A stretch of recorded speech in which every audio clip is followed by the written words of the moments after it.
The studio lights blazed down on the set of The View as cameras rolled for what seemed like another ordinary Tuesday morning. Whoopi Goldberg sat in her familiar chair, coffee mug in hand, ready to tackle the day's hot topics with her usual blend of humor and sharp commentary. The producers had arranged something special for today's show, a live broadcast from London during the changing of the guard ceremony at Buckingham Palace. The plan was simple enough. The show would cut to their London correspondent, who would provide commentary while the famous ceremony took place in the background. It was meant to be a cultural segment, something light and educational for their American audience who might never get the chance to witness this tradition in person. As the cameras switched to the London feed, viewers could see the iconic red uniforms and tall black hats of the Queen's Guard. These soldiers, known for their stone-faced discipline and complete stillness, had become symbols of British tradition. Tourists from around the world would often try to make them laugh, move, or break character, but the guards were trained to remain motionless and silent no matter what happened around them. The correspondent began explaining the history and significance of the ceremony. She spoke about how these guards were not just for show. They were real soldiers, highly trained and completely dedicated to their duty. The changing of the guard happened like clockwork, a precise choreography that had been performed the same way for generations. Whoopi watched from the studio, occasionally nodding or making small comments. She had always been fascinated by British culture, but something about the extreme formality struck her as amusing. Here were grown men, she thought, standing perfectly still like statues while crowds of people gawked at them and took pictures. The ceremony proceeded normally at first. The guards marched in perfect formation, their movements sharp and synchronized. The London correspondent continued her commentary, pointing out various details about their uniforms and explaining the commands being given by the officers. Then something unexpected happened. A small child in the crowd, probably no more than 5 years old, broke away from his parents and ran directly toward one of the guards. The boy stopped right in front of the soldier and began making funny faces, trying to get a reaction. The guard, as expected, remained completely motionless, staring straight ahead as if the child didn't exist. The crowd found this adorable, and gentle laughter rippled through the tourists watching the scene. Even the correspondent chuckled softly as she described what was happening. The child's parents quickly retrieved him, apologizing to the guard who gave no indication that he had even noticed the interruption.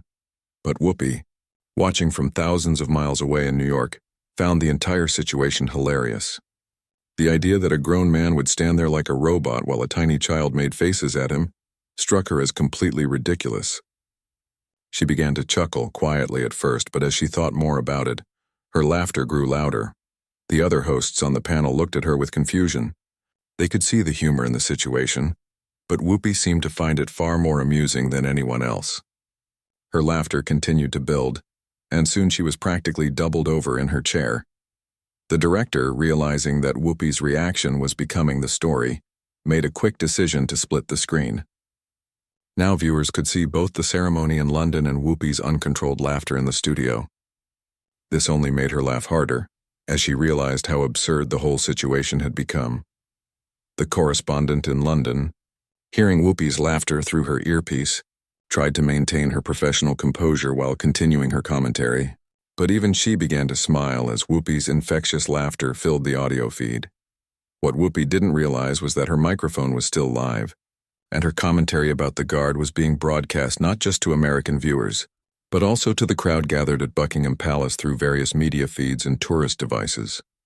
Her words, filled with amusement at what she saw as an absurd display of rigid formality, were reaching ears she never intended.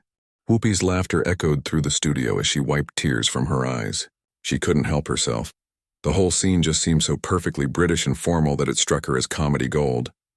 Between gasps of laughter, she began to voice her thoughts to her co-hosts and the millions of viewers watching. I'm sorry, she managed to say while still chuckling. But look at this guy. He's standing there like a statue while this little kid is making faces at him. I mean, come on. It's a human being, not a decoration. The other hosts tried to redirect the conversation, understanding that they were commenting on a revered British tradition, but Whoopi was on a roll. Her comedian instincts had kicked in, and she saw material that was too good to pass up. I get that it's tradition and all that, she continued, gesturing toward the screen showing the London feed. But seriously, what kind of job training do you need for this? Lesson 1, stand still. Lesson 2, ignore children. Lesson 3, pretend you're made of wood. I mean, my grandmother's garden gnome shows more personality.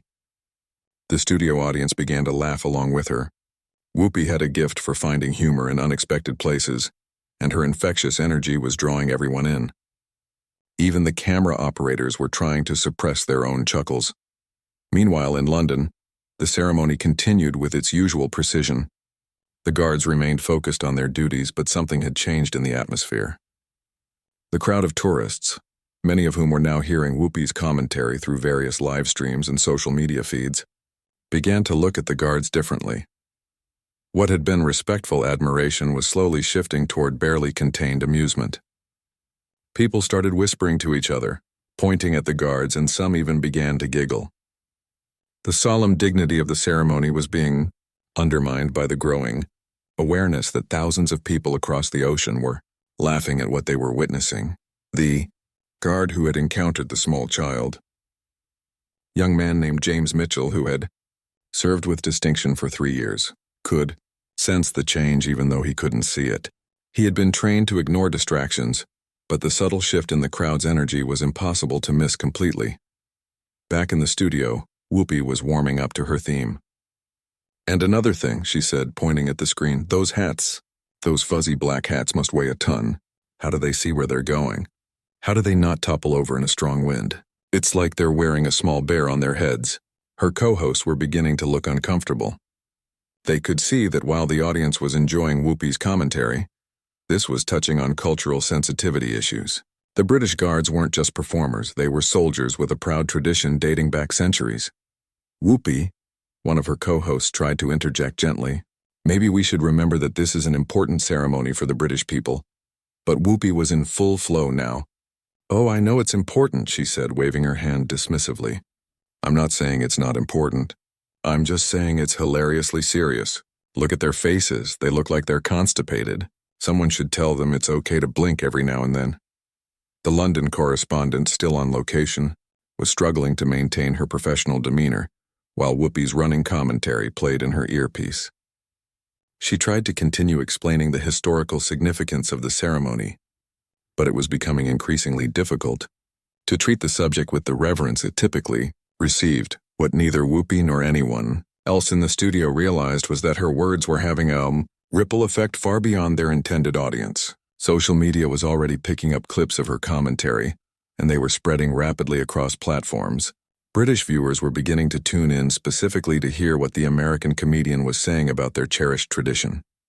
Some found it funny and harmless, appreciating Whoopi's outsider perspective on something they perhaps took too seriously.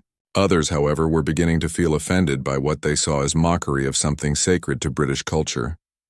The guard, James Mitchell, remained at his post, but he could feel the weight of attention in a way that was different from usual. The crowd's energy had shifted from respectful observation to something that felt more like they were all in on a joke at his expense.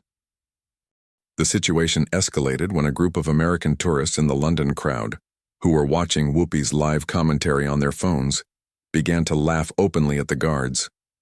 They started pointing and making comments, clearly influenced by what they were hearing from the television personality back home. She's right, one tourist said loudly enough for nearby people to hear. They do look like garden decorations. Hey, statue man, can you hear us? The disrespect was spreading like wildfire through the crowd. Other tourists, emboldened by the Americans' behavior and influenced by the viral social media clips of Whoopi's commentary, began treating the ceremony more like entertainment than a solemn tradition.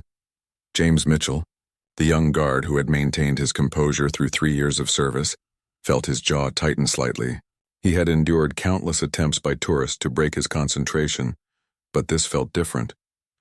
This wasn't just individual tourists trying to get a reaction. This was a coordinated mockery being broadcast to millions of people. In the New York studio, Whoopi continued her commentary, completely unaware of the impact her words were having across the Atlantic. You know what I'd love to see? She said with a grin. Just once I'd love to see one of these guys break character. Like what if he just suddenly started doing the chicken dance? Can you imagine? The whole crowd would lose their minds. Her co-hosts were now genuinely concerned. They could see through their social media monitors that clips of Whoopi's commentary were going viral, and the reactions were mixed. While many people found her observations hilarious, there was a growing backlash from British viewers who felt their traditions were being ridiculed. "Whoopi," another co-host tried again.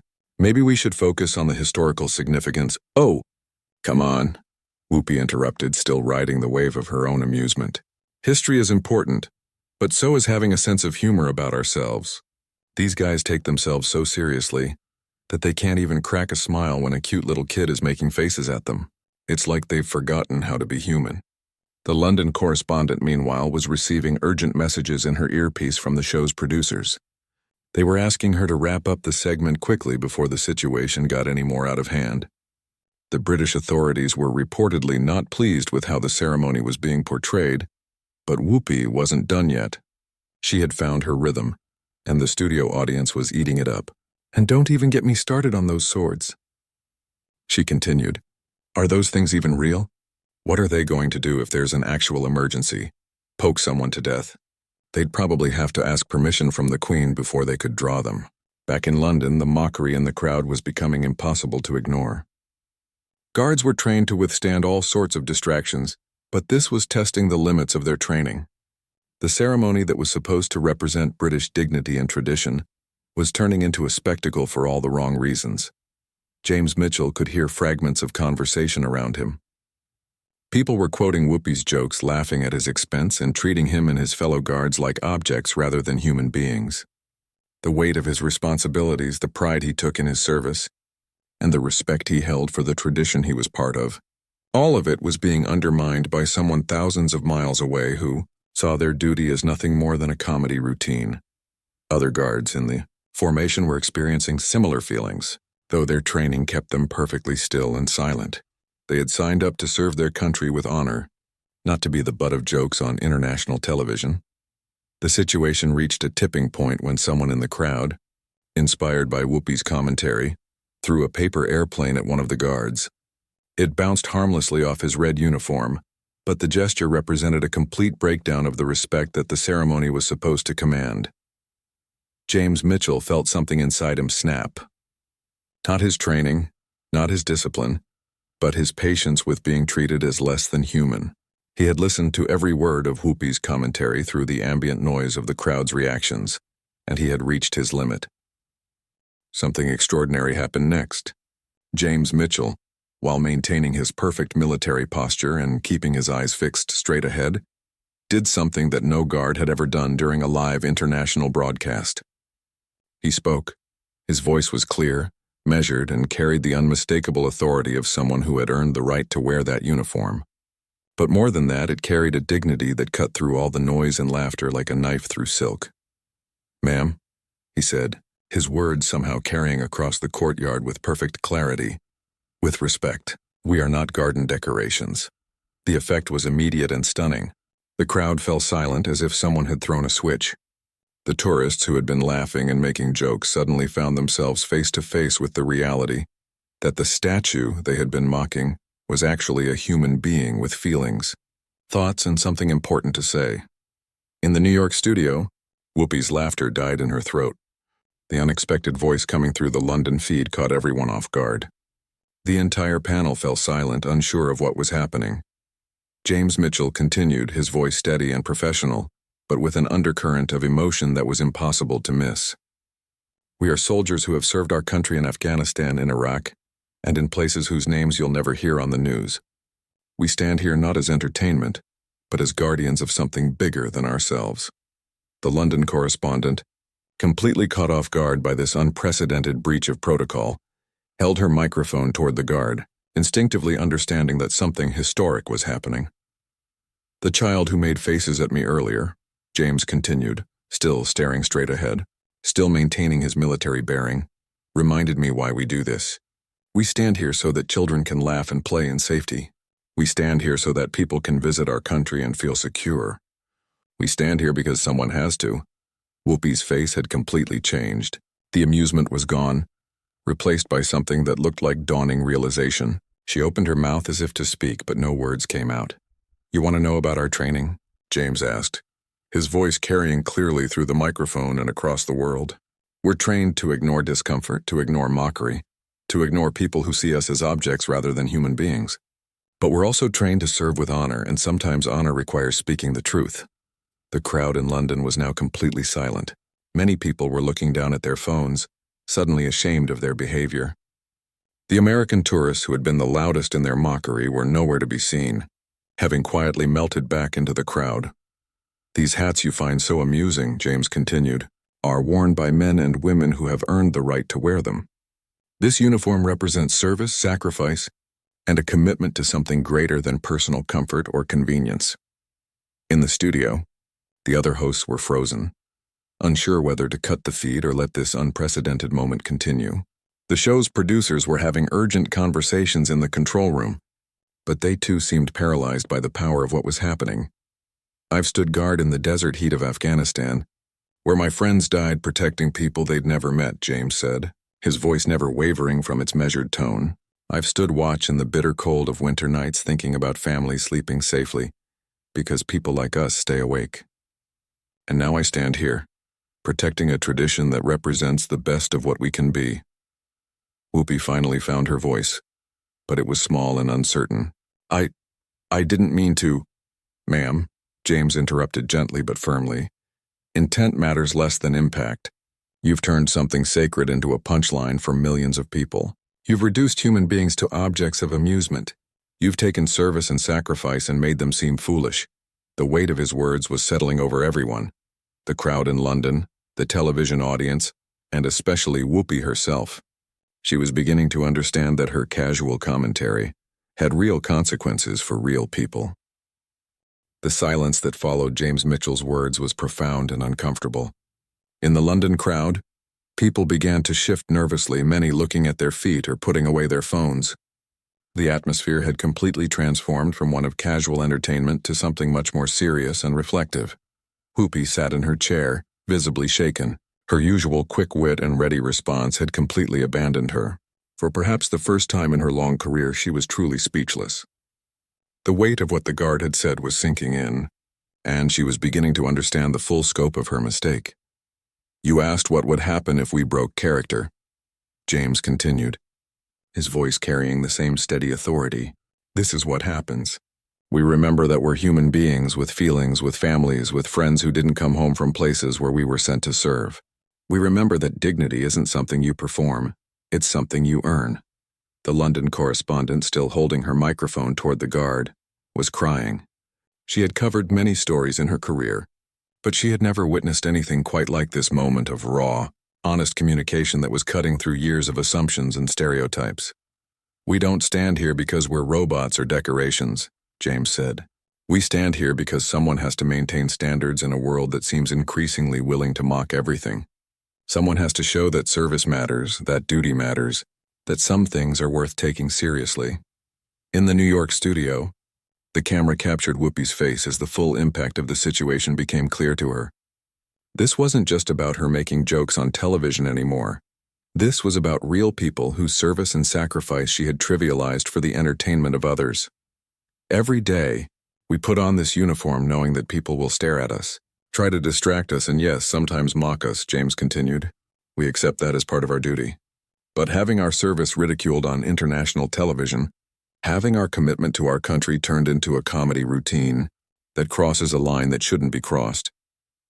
The other guards in the formation remained perfectly still, but there was a palpable sense that they stood united with their colleague, who had found the courage to speak for all of them. You talked about our training, James said, addressing Whoopi directly even though he continued to stare straight ahead. Our training includes learning how to honor those who served before us and those who will serve after us. It includes understanding that what we do matters, not because it's easy or comfortable, but because it's necessary. Whoopi finally managed to speak, her voice barely above a whisper. I'm sorry. I really am. I didn't think. That's exactly the problem, ma'am, James replied, not unkindly but with unmistakable firmness. You didn't think about the human beings behind the uniforms. You didn't think about the families who worry about us when we're deployed. You didn't think about the tradition that connects us to generations of service members who stood where we stand now. The studio audience, which had been laughing enthusiastically just minutes before, was now completely silent. Many people were visibly uncomfortable, realizing that they too had been part of something that had crossed an important line. "We're not asking for special treatment," James continued. "We're not asking to be treated as heroes. We're simply asking to be treated as human beings who have chosen to serve our country with dignity. We're asking for the same basic respect that any person deserves." The producers in the control room were faced with an impossible decision. This was clearly must-see television, but it was also a genuine moment of human dignity asserting itself in the face of casual cruelty. Cutting away would seem like an act of cowardice, but continuing to broadcast felt like exploitation. "When you mock what we do," James said, "you're not just making fun of silly traditions or outdated customs. You're mocking the choice to put service before self, to put duty before comfort, to stand for something bigger than our own immediate gratification." Whoopi was now openly crying, the full weight of her actions finally hitting her. She had built a career on finding humor in the absurdities of life, but she was realizing that some things weren't meant to be the subject of comedy, at least not by someone who had never walked in those shoes. The moment stretched on, filled with a tension that was both uncomfortable and deeply moving. James Mitchell had said his piece, but he wasn't finished. The floodgates had opened, and years of silent service had given him a perspective that few people ever get to hear. "I want to tell you about my friend Tommy," James said, his voice taking on a slightly different tone, still controlled, still professional, but now touched with personal pain. Tommy stood guard here for 2 years before he was deployed to Afghanistan. He used to laugh about the tourists who tried to make him break character. He thought it was harmless fun. The crowd in London was hanging on every word. This had become something far more than a changing of the guard ceremony. It had become a moment of truth that would be remembered and discussed for years to come. Tommy stepped on an improvised explosive device while protecting a convoy of medical supplies, heading to a village school, James continued. He lost both legs, but he lived. He's back home now in a wheelchair, and you know what he does? He volunteers at schools teaching children about service and sacrifice. Whoopi's tears were flowing freely now. She had not expected her light-hearted commentary to lead to this kind of emotional reckoning, but there was no turning back now. "Tommy still watches these ceremonies on television," James said. "He still takes pride in the tradition he was part of. And today he had to listen to his service. His sacrifice and the sacrifice of all his brothers and sisters in arms being turned into a joke for millions of people." The London correspondent had lowered her microphone, but James's voice was carrying clearly without it. The man had found his voice after years of silence, and nothing was going to stop him from saying what needed to be said. "You want to know what's really funny, ma'am?" James asked, addressing Whoopi directly. "What's funny is that we volunteers for this. Nobody forced us to stand here. We chose to serve, we chose to maintain these traditions. We chose to put ourselves in a position where people like you could mock us on international television."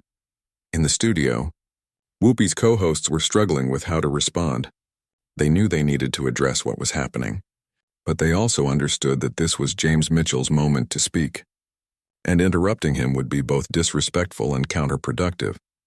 "We chose to serve because we believe that some things matter more than personal comfort," James continued. "We believe that traditions have value, that service has meaning, and that someone needs to stand for standards in a world that seems increasingly willing to tear everything down." The power of his words was undeniable. This wasn't just about one guard defending himself against mockery. This was about the larger question of what society owed to those who served it, and what kind of respect was due to people who chose duty over personal gain. "I've been standing here for 3 hours today," James said. "My feet hurt, my back aches, and I'm thirsty. But I'll stand here for 3 more hours if that's what my duty requires, because I understand that what I do matters, not because it's easy, but because it's right." Whoopi finally managed to compose herself enough to speak more clearly. How can I make this right?" she asked, her voice filled with genuine remorse. "You can start by understanding that the people you mock on television are real human beings with real lives, real families, and real feelings," James replied. "You can start by remembering that your words have power, and that power comes with responsibility." The gravity of the moment was not lost on anyone watching.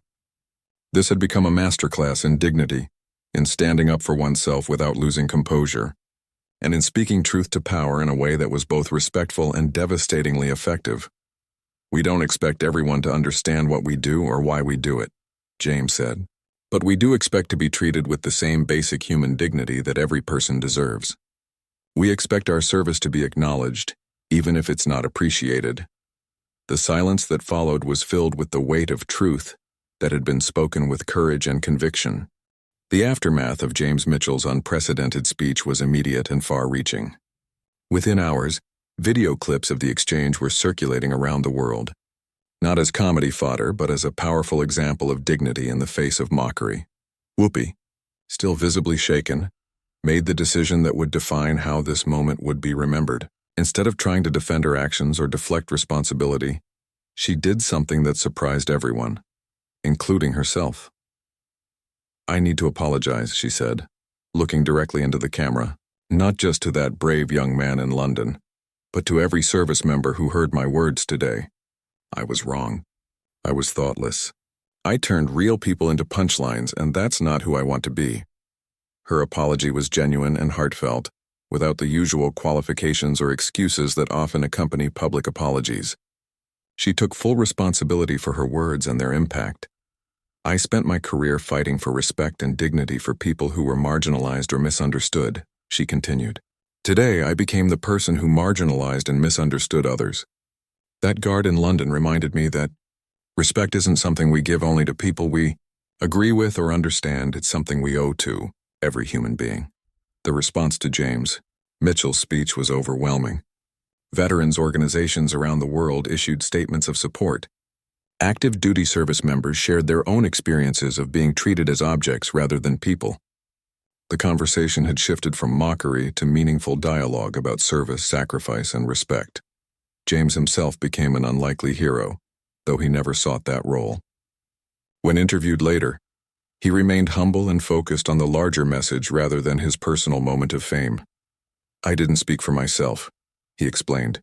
"I spoke for every person who has ever put on a uniform and served their country, only to have that service trivialized or mocked.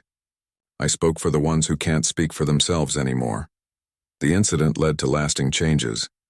The View implemented new guidelines for discussing foreign cultures and traditions, ensuring that commentary would be respectful and informed.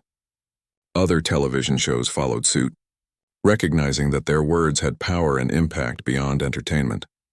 Whoopi and James eventually met in person when she traveled to London, specifically to apologize face-to-face. Their meeting was private, but both later described it as meaningful and healing. They had become unlikely allies in promoting understanding between cultures and respect for service. "He taught me something important," Whoopi said months later. "He taught me that just because I can say something doesn't mean I should. He taught me that the microphone I hold comes with responsibilities I hadn't fully considered."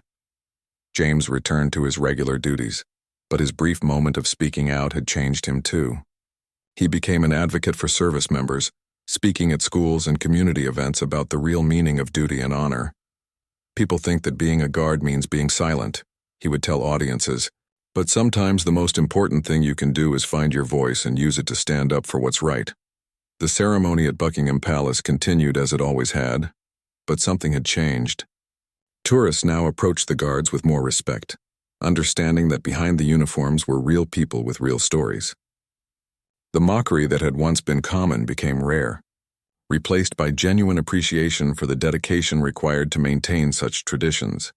The story became a case study in business schools and communication classes, an example of how careless words can have serious consequences, but also how dignity and truth can triumph over mockery and ignorance. Years later, when people remembered that day, they didn't remember Whoopi's jokes or the crowd's laughter. They remembered a young soldier who stood up for himself and his fellow service members with such grace and power that he changed hearts and minds around the world. James Mitchell had proven that sometimes the most powerful weapon against ignorance and disrespect is simply the truth, spoken with courage and conviction. In a world full of noise and casual cruelty, he had reminded everyone that dignity matters, service matters, and every human being deserves respect. The guard who was supposed to remain silent had found his voice, and in doing so, had given voice to countless others who serve in silence every day.